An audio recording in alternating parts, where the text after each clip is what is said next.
आज मी उरलेल्या चपात्यांची रेसिपी केलेली आहे। नुसत्या चपात्या उरल्या असतील तर त्या खाण्याचा खूप कंटाळा येतो। जी मी आज रेसिपी केलेली आहे तशी ती जर तुम्ही करून पाहिलीत तर ती सगळ्यांना नक्की आवडेल आणि नाश्त्यासाठी ही रेसिपी अगदी छान आहे। चला तर मग आपण बघूया उरलेल्या चपात्यांची रेसिपी।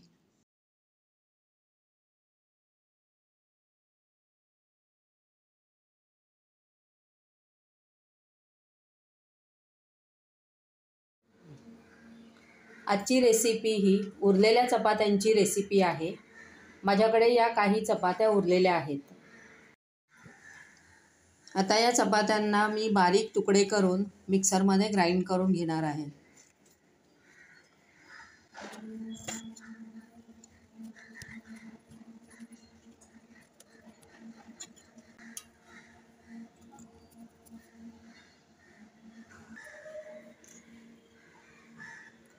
असा या चपात्यांचा छान चुरा झालेला आहे।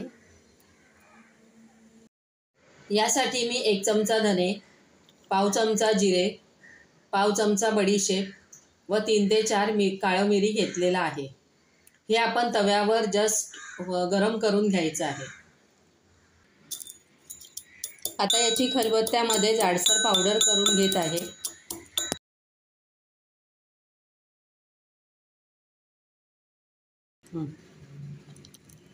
या रेसिपीसाठी मी 2 बटाटे उकडवून मॅश करून घेतलेले। आता यामध्ये मी 1 चमचा तयार मसाला टाकत आहे। ते 1 चमचा आलं, मिरची व लसूण याची पेस्ट घालते। पाव चमचा गरम मसाला, पाव चमचा लाल तिखट घालूया। आता यात चवीपुरतं मीठ घालूया। आता हे मिश्रण सर्व एकत्र व्यवस्थित मिक्स करूया।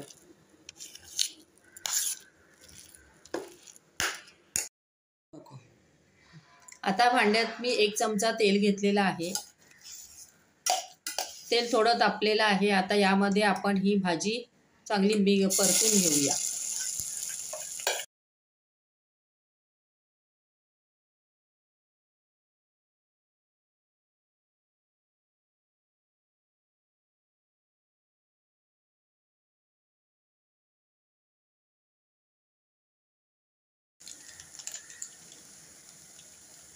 आता या भाजीमध्ये पाव चमचा आमचूर पावडर घालूया व भाजी चांगली परतून घेऊया।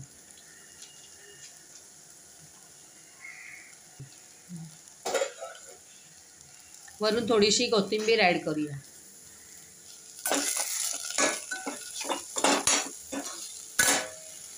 आता माझ्याकडे थोड्या चपात्या उरलेल्या होत्या म्हणून मी 2 बटाटे घेतलेले आहेत। पण जर तुमच्याकडे जास्त क्वांटिटीमध्ये असतील चपात्या तर तुम्ही बटाटे जास्त घेऊ शकता व मसाल्याचं प्रमाणसुद्धा त्याप्रमाणे वाढवू शकता।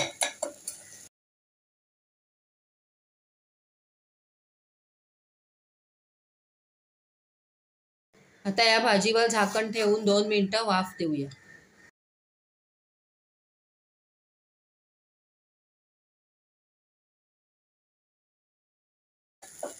आता भाजी व्यवस्थित तयार झालेली आहे। आता ही तयार भाजी आपण थोडा वेळ थंड करून ठेवूया। आता भाजी गार झालेली आहे। आता या भाजीला मी असा ट्रायंग्युलर शेप देत आहे। असे लहान लहान त्याचे गोळे करणार आहे। तुम्ही या भाजीला तुमच्या आवडीनुसार कुठलाही शेप देऊ शकता।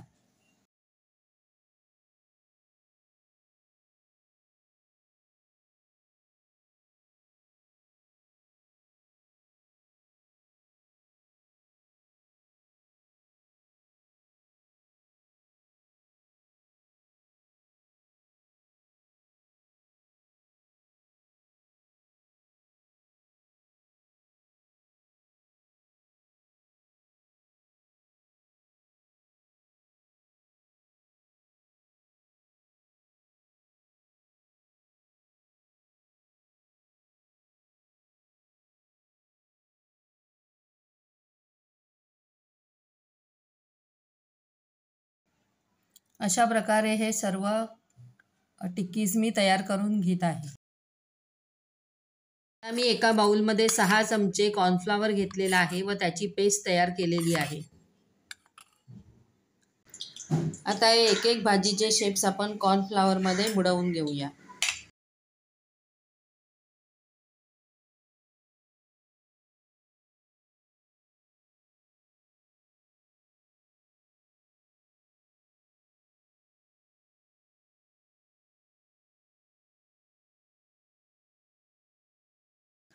अशा सर्व टिक्कीज आता चपात्याच्या चुऱ्यामध्ये कवर करून झालेल्या आहेत.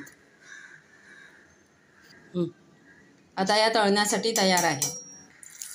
आता कढईमध्ये तेल घेतलेलं आहे आणि या तेलामध्ये आपण एक एक टिक्कीज आता फ्राय करून घेऊ.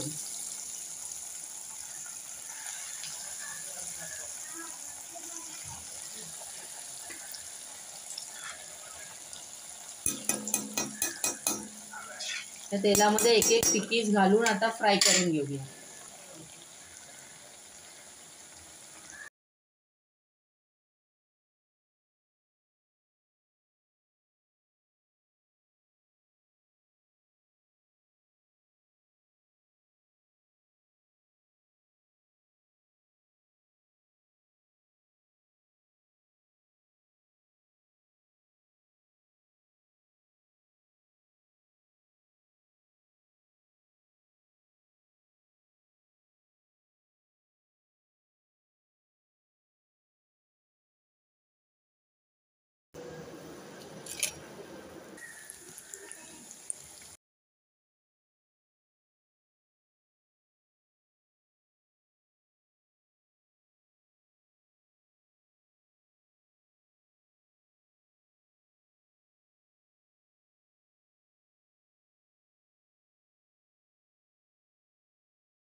अशा प्रकारे आपली उरलेल्या चपात्यांची रेसिपी तयार झालेली आहे.